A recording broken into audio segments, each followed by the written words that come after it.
लिंगा कोतवाल राज्य महामार्गावरील पाणी नियोजनाच्या अभावाने शेतकरी संकटात। रिसोड शहरापासून जवळच असलेल्या लिंगा कोतवाल या गावी ज्ञानबाराव नियुक्तीराव देशमुख या शेतकऱ्याचं शेत गट नंबर 109 मध्ये राज्य महामार्गावरील रोडचे सर्व वाडीपासून चे पाणी वरील शेतकरी यांचे शेत नंबर 109 मध्ये सोडण्यात आले।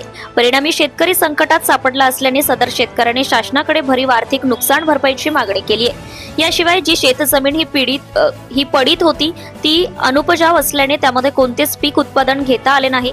एवढेच नव्हे तर बाजूला असलेल्या शेतजमिनीमध्ये फार मोठा डॅम तयार करून संबंधित ठेकेदार व इंजिनियर बाळासाहेब कदम यांनी परस्पर संगनमत करून शेतकऱ्यांच्या शेतामध्ये नियमबाह्य पद्धतीने पाणी साठवून ठेवले आहे।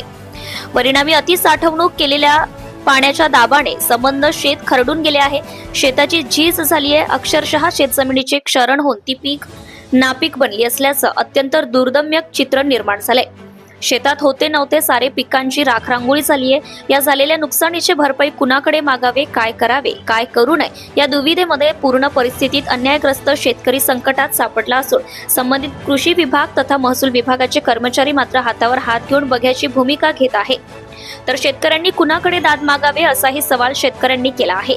शिवाय शेतात तयार झालेल्या डॅम मध्ये अतिवृष्टीचा पाणी जर साचला किंवा डॅम फुटला तर परिसरातील शेकडो शेतकऱ्यांचा पीक जमीनदोस्त होईल। याला जबाबदार कोण असणार असा सवालही शेतकऱ्यांनी केला आहे।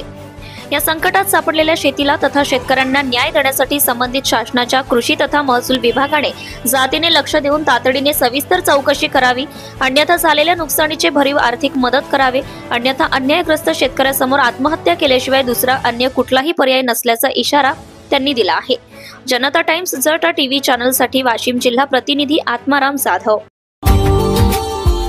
Subscribe now and press the bell icon. Never miss an update.